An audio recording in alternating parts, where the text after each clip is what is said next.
السلام علیکم ورحمۃ اللہ وبرکاتہ نحمده ونصلی علی رسولہ الکریم اما بعد فاعوذ باللہ من الشیطان الرجیم بسم اللہ الرحمن الرحیم۔ ہمارا پچھلی ویڈیو میں مخرج نمبر 10 تھا اور مخرج نمبر 10 نون کا مخرج تھا وہ کمپلیٹ ہو چکا تھا۔ آج ہم انشاءاللہ مخرج نمبر 11 کے بارے میں آپ کو بتائیں گے کہ مخرج نمبر 11 کیا ہے۔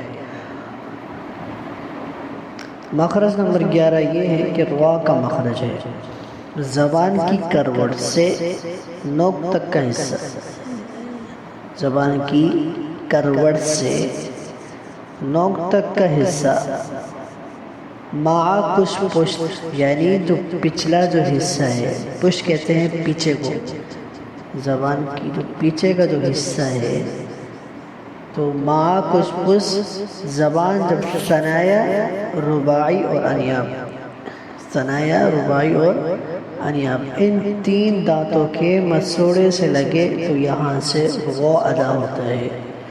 آپ سوچ رہے ہوں کہ ثنایا رباعی انیاب کیا ہوتا ہے، تو ہم یہ پچھلی ویڈیو میں سے بتا چکے ہیں۔ ثنایا رباعی دانتوں کے نام ہیں، تو اگر آپ ہماری اس چینل پہ نئے ہیں اور آپ پہلی دفعہ یہ ویڈیو دیکھ رہے ہیں تو ہمارے اس چینل کی پچھلی ویڈیو جو ہے نیم آف ٹیتھ کے نام سے وہ دیکھیں اور اس کے بعد یہ سبق بھی دیکھیں۔ اور اگر آپ چاہتے ہیں کہ مزید آپ کو ڈیلی ویڈیو ملتے رہیں تجوید کورس کی تو ہمارے اس چینل کو سبسکرائب بھی کر دیں تاکہ آپ کو بر وقت ویڈیو مل سکے۔ انشاءاللہ ہم اپنی نیکسٹ ویڈیو کے ساتھ بہت جلد آپ کے پاس حاضر ہوں گے۔ السلام علیکم ورحمۃ اللہ وبرکاتہ۔